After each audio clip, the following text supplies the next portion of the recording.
Hello and welcome to this episode of On Geriatrics. Today we shall be talking about the role of a physiotherapist in geriatric care. Exercise is vitally important to improve lifespan and health span of an individual. And no other lifestyle intervention has been shown to be as beneficial as exercise in this regard. And the physiotherapist is the key person who teaches and trains people in various modalities of exercise as they age. Let me introduce a very key concept in geriatric care, that of deconditioning. Deconditioning refers to a decline in functional capacity due to reduced use or disuse. In other words, use it or lose it. Take the example of a 70-year-old man who's otherwise very active and functional.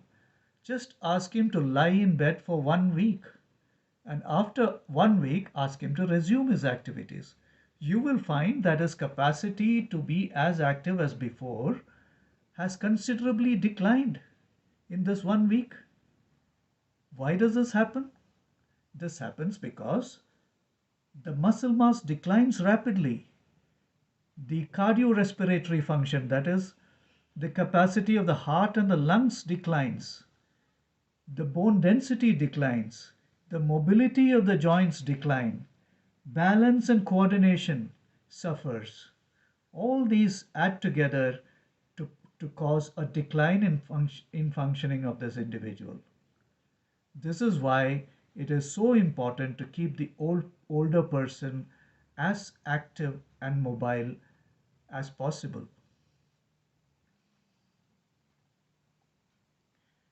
It is never too late to begin exercising. Even someone in their late 80s or even 90s will benefit if they start doing exercises even at that age to the extent that their medical condition permits. So everybody should be encouraged to start doing or continue exercising. What are the types of exercises? There are different types of exercises which confer different kinds of benefits. And so it is important to incorporate all, if not most, of these modalities of exercise into one's program.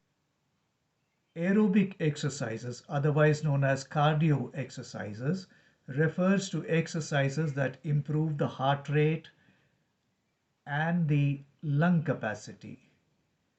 Examples being walking, jogging, swimming, cycling, etc.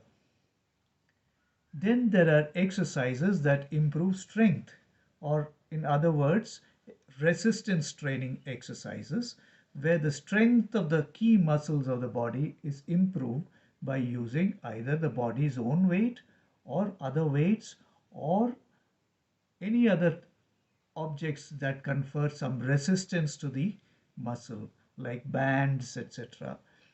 And muscles can be strengthened. Then it is important to do exercises that improve flexibility. So, simple stretching exercises of all the joints, yoga, etc., are also beneficial.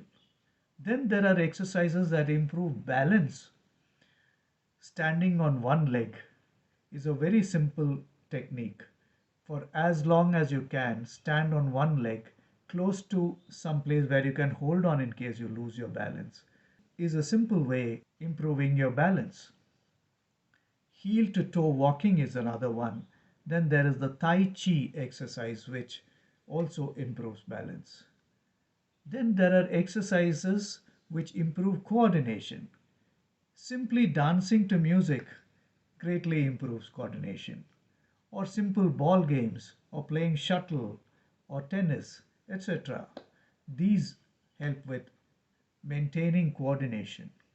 Then there are exercises that improve the stability of the core. Core refers to the trunk and the abdomen. So, exercises that strengthen these muscles. For example, the plank exercise. It is important to remember that exercises not only is beneficial for the body but is also beneficial for the mind. It is said that endorphins are released when muscles are active, and these endorphins improve the cognitive ability, that is, the brain function, as well as elevate the mood of an individual. And some exercises like yoga and Tai Chi are particularly beneficial in this regard. I always encourage my patients to incorporate as much of exercise as is possible into their daily routine. You need not always set aside a lot of time for formal exercises. Do whatever is physically possible in your daily routine. For example, if you can shop from some place which is nearby where you can walk and then carry the groceries home, that is a good exercise. If you can use the stairs instead of the elevator, if you can use a mug to have a bath rather than a shower, all these things are little things that add up to your exercise quota. But remember, all exercises must be done on the recommendation of a qualified person, your doctor, and together with a physiotherapist who will assess your overall condition, health condition, and advise exercises accordingly. In part 2 of this episode, I shall be discussing in a little bit more detail what the physiotherapist does.